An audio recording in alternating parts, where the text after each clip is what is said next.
RCB ವಿಜಯೋತ್ಸವ ವೇಳೆ ಕಾಲ್ತುಳಿತ case ಏನಿದೆ ಹೈಕೋರ್ಟ್ನಿಂದ ಸ್ವಯಂ ಪ್ರೇರಿತ ಪಿಐಎಲ್ ವಿಚಾರಣೆ ಇರುವಂತದ್ದು. ಇನ್ನು ಕಾಮೇಶ್ವರ್ ರಾವ್ ಜೋಶಿ ಅವರ ಪೀಠದಲ್ಲಿ ವಿಚಾರಣೆ ಇರುವಂತದ್ದು. ಇವತ್ತು ಹೈಕೋರ್ಟ್ನಿಂದ ಸರ್ಕಾರಕ್ಕೆ ಸಾಲು ಸಾಲು ಪ್ರಶ್ನೆಗಳು ಎದುರಾಗಿದೆ. ಹೈಕೋರ್ಟ್ನಿಂದ ಸ್ವಯಂ ಪ್ರೇರಿತ ಪಿಐಎಲ್ ವಿಚಾರಣೆಯನ್ನ ಮಾಡೋದಕ್ಕೆ ಮುಂದಾಗಿದ್ದಾರೆ. ಹೈಕೋರ್ಟ್ನಿಂದ ಸರ್ಕಾರಕ್ಕೆ ಸಾಲು ಸಾಲು ಪ್ರಶ್ನೆಗಳು ಎದುರಾಗಿದೆ.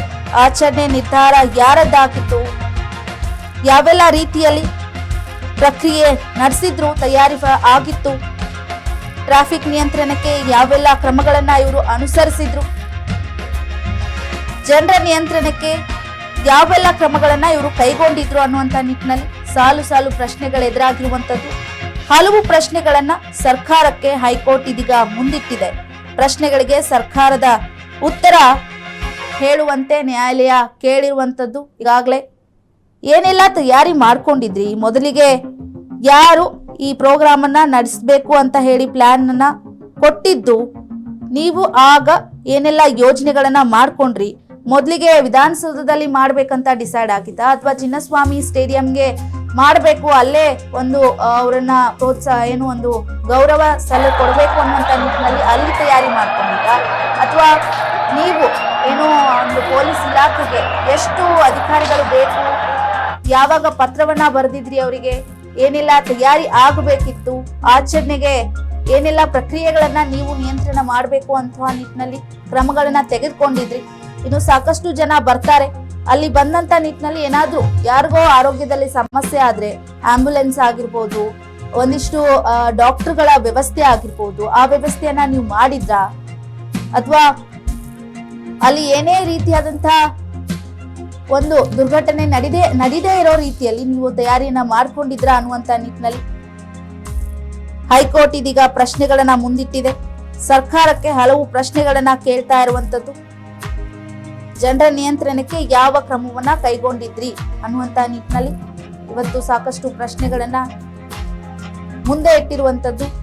ಇದಕ್ಕೆ ಇದೀಗ ಸರ್ಕಾರ ಉತ್ತರ ನೀಡಬೇಕಿರುವಂತದ್ದು. ನ್ಯಾಯಾಲಯ ಕೇಳಿರುವಂತಹ ಎಲ್ಲಾ ಪ್ರಶ್ನೆಗಳಿಗೆ ಉತ್ತರವನ್ನ ನೀಡಬೇಕು. ಯಾಕಂದ್ರೆ ಸ್ವಯಂ ಪ್ರೇರಿತ ಪಿಐಎಲ್ ವಿಚಾರಣೆಯನ್ನ ಮಾಡ್ತಾ ಇರುವಂತದ್ದು ಹೈಕೋರ್ಟ್.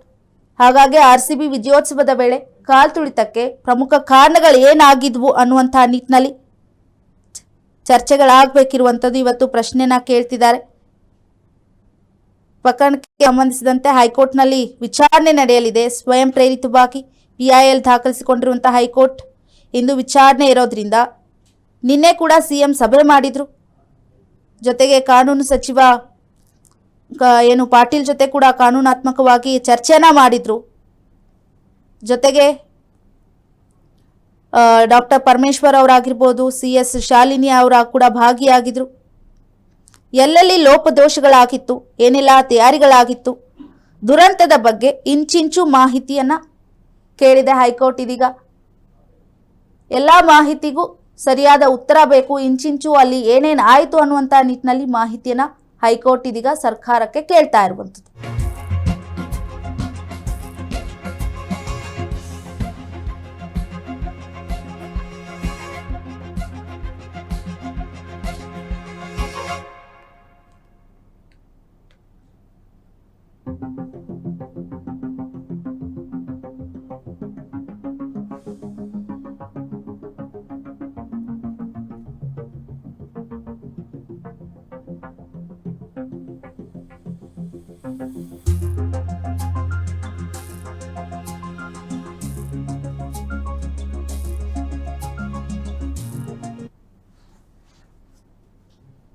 ಸಿಎಂ ಜೊತೆ ಗೃಹ ಸಚಿವರು ಚರ್ಚೆ ಮಾಡಿರುವಂತಹ ವಿಚಾರ ಇವತ್ತು ಬೆಂಗಳೂರಿನಲ್ಲಿ ಪ್ರತಿಕ್ರಿಯೆಯನ್ನ ನೀಡಿದ್ದಾರೆ ಜಿ ಪರಮೇಶ್ವರ್ ಅವರು.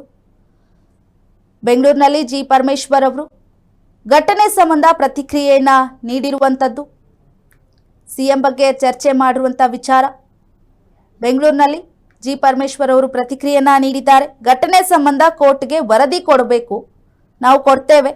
ಸರ್ಕಾರದ ನಿಲುವಿನ ಬಗ್ಗೆ ಕೂಡ ಚರ್ಚೆಗಳನ್ನ ಮಾಡಿದ್ದೆವು ಕೂಡ. ವಾಸ್ತವ ಇದೆ ಅಂತ ಕೋರ್ಟ್ಗೆ ವರದಿ ಕೊಡಬೇಕು, ಹಾಗಾಗಿ ನಾವು ಕೊಡ್ತೀವಿ ಅಂತ ಹೇಳಿ ಬೆಂಗಳೂರಿನಲ್ಲಿ ಸಚಿವ ಜಿ ಪರಮೇಶ್ವರ್ ಅವರು ಹೇಳಿಕೆಯನ್ನ ನೀಡಿದ್ದಾರೆ. ನಿನ್ನೆ ಸಭೆ ಮಾಡಿದ್ರು ಸಿಎಂ ಜೊತೆಗೆ. ಸಾಕಷ್ಟು ವಿಚಾರಗಳು ಕೂಡ ಚರ್ಚೆ ಆಗಿತ್ತು ಸಭೆಯಲ್ಲಿ. ಕಾನೂನಾತ್ಮಕವಾಗಿ ಏನೆಲ್ಲ ಮಾಡಬೇಕು ಅನ್ನುವಂಥ ಚರ್ಚೆಗಳು ಮಾಡಿದ್ರು. ಹಾಗಾಗಿ ಹೈಕೋರ್ಟ್ ವರದಿಯನ್ನ ಕೇಳಿದೆ. ಏನಾಯ್ತು, ಯಾವ ರೀತಿಯಲ್ಲಿ ಆಯ್ತು ಅನ್ನುವಂಥ ಕಂಪ್ಲೀಟ್ ಇಂಚಿಂಚು ಮಾಹಿತಿಯನ್ನ ವರದಿಯನ್ನ ಕೇಳಿದೆ. ಹಾಗಾಗಿ ಆ ವರದಿಯನ್ನ ನಾವು ಕೊಡ್ತೀವಿ. ಈಗಾಗಲೇ ಸರ್ಕಾರದ ನಿಲುವಿನ ಬಗ್ಗೆ ಕೂಡ ನಾವು ಚರ್ಚೆಯನ್ನ ಮಾಡಿದ್ದೇವೆ ಕಾನೂನಾತ್ಮಕವಾಗಿ.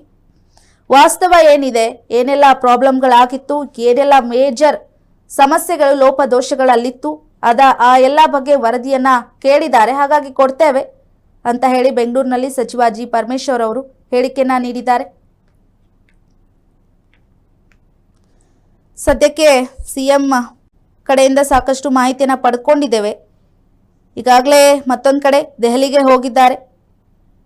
ಅಲ್ಲೂ ಕೂಡ ಈ ಬಗ್ಗೆ ಚರ್ಚೆಗಳಾಗ್ತಾ ಇರುವಂಥದ್ದು. ಮತ್ತೊಂದು ಕಡೆ ಅದೇ ವರದಿಯನ್ನ ಹೈಕೋರ್ಟ್ಗೆ ಸಲ್ಲಿಸೋದಕ್ಕೆ ನಾವು ಕೂಡ ಮುಂದಾಗಿದ್ದೇವೆ. ನಮ್ಮ ಲೋಪದೋಷಗಳು ಏನೇನಿತ್ತು, ಸರ್ಕಾರದ ಲೋಪದೋಷಗಳು ಏನಿತ್ತು ಅನ್ನುವಂಥ ನಿಟ್ಟಿನಲ್ಲಿ ನಾವು ವರದಿಯನ್ನ ಕೊಡ್ತೀವಿ. ಈಗಾಗಲೇ ಮುಂದಿನ ಹಂತದಲ್ಲಿ ಯಾವೆಲ್ಲ ರೀತಿಯ ತಯಾರಿಯನ್ನ ಮಾಡ್ಕೋಬೇಕು ಕಾನೂನಾತ್ಮಕವಾಗಿ ಆ ಎಲ್ಲ ತಯಾರಿಯನ್ನ ಮಾಡ್ಕೊಂಡಿದ್ದೇವೆ. ಹಾಗಾಗಿ ಕೋರ್ಟ್ಗೆ ವರದಿಯನ್ನ ನೀಡ್ತೇವೆ. ಘಟನೆ ಸಂಬಂಧ ವರದಿಯನ್ನ ನೀಡ್ತೀವಿ. ಸರ್ಕಾರದ ನಿಲುವು ಇದರಲ್ಲಿ ಏನಿತ್ತು ಅಂದ್ರೆ ಕಾಲ್ತುಳಿತ ಪ್ರಕರಣದಲ್ಲಿ ಸರ್ಕಾರದ ನಿಲುವು ಏನಿತ್ತು, ಸರ್ಕಾರದ ತಯಾರಿಗಳೇನಿತ್ತು, ಸರ್ಕಾರದ ಮುಂಚೆ ಏನೆಲ್ಲ ಕ್ರಮಗಳನ್ನು ಅನುಸರಿಸಿತ್ತು ಅನ್ನುವಂಥ ನಿಟ್ಟಿನಲ್ಲಿ ನಾವು ಚರ್ಚೆಯನ್ನ ಮಾಡಿದ್ದೇವೆ. ಕೋರ್ಟ್ಗೂ ಕೂಡ ಅದೇ ವರದಿಯನ್ನ ಕೊಡ್ತೀವಿ. ಸತ್ಯಾಸತ್ಯತೆ ಏನಿದೆ ಆ ವರದಿಯನ್ನೇ ನಾವು ಕೊಡ್ತೀವಿ ಅಂತ ಹೇಳಿ ಗೃಹ ಸಚಿವರು ಬೆಂಗಳೂರಿನಲ್ಲಿ ಇವತ್ತು ಪ್ರತಿಕ್ರಿಯೆಯನ್ನ ನೀಡಿದ್ದಾರೆ.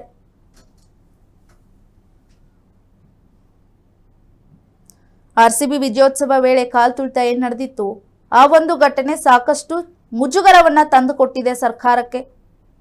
ಅವರ ಹುದ್ದೆಗೂ ಕೂಡ ಇದೀಗ ಕುತ್ತು ಬಂದಿರುವಂಥದ್ದು. ಜನರು ಕೂಡ ಬಾಯಿಗೆ ಬಂದಂತೆ ಉಗಿತಾ ಇದ್ದಾರೆ ಸರ್ಕಾರವನ್ನ. ನಿಮಗೆ ಬೇಕಿತ್ತಾ ಈ ಪ್ರೋಗ್ರಾಮನ್ನ ಮಾಡೋದು, ಬೇಕಿತ್ತಾ ನಿಮಗೆ, ಅಮಾಯಕರ ಜೀವವನ್ನ ತೆಗೆದುಕೊಳ್ಳೋದು ಬೇಕಿತ್ತಾ ನಿಮಗೆ ಅನ್ನುವಂಥ ನಿಟ್ಟಿನಲ್ಲಿ ಚೀಮಾರಿ ಹಾಕ್ತಾ ಇದ್ದಾರೆ ಜನರು ಕೂಡ. ಅದೇ ನಿಟ್ಟಿನಲ್ಲಿ ಸ್ವಯಂ ಪ್ರೇರಿತವಾಗಿ PIL ಕೇಸನ್ನ ದಾಖಲಿಸ್ಕೊಂಡಿತ್ತು ಹೈಕೋರ್ಟ್. ಹಾಗಾಗಿ ಅದರ ವಿಚಾರಣೆಯನ್ನ ಇವತ್ತು ಮಾಡಬೇಕಿರುವಂಥದ್ದು. ಹಾಗಾಗಿ ವರದಿಯನ್ನ ಕೇಳಿದೆ, ಜೊತೆಗೆ ಸಾಲು ಸಾಲು ಪ್ರಶ್ನೆಗಳನ್ನ ಮುಂದಿಟ್ಟಿರುವಂಥದ್ದು. ಯಾವ ರೀತಿಯಲ್ಲಿ ನೀವು ಕ್ರಮಗಳನ್ನು ಅನುಸರಿಸಿದ್ರಿ, ಜನರಿಗೆ ಏನೇ ತೊಂದರೆ ಆದರೂ ಆ ತೊಂದರೆ ಆಗದೇ ಇರುವಂಥ ರೀತಿಯಲ್ಲಿ ಯಾವೆಲ್ಲ ನಿಯಂತ್ರಣ ಕ್ರಮಗಳನ್ನು ತೆಗೆದುಕೊಂಡಿದ್ರಿ, ಆಚರಣೆ ಮಾಡಬೇಕಾದ್ರೆ ಯಾವೆಲ್ಲ ನಿರ್ಧಾರಗಳ ಆಗಿತ್ತು, ಜೊತೆಗೆ ಯಾವೆಲ್ಲ ರೀತಿಯಲ್ಲಿ ತಯಾರಿಗಳಾಗಿತ್ತು, ಹೀಗೆ ಹಲವು ಪ್ರಶ್ನೆಗಳ ವರದಿಯನ್ನ ಇದೀಗ ಕೇಳಿದೆ ನ್ಯಾಯಾಲಯ.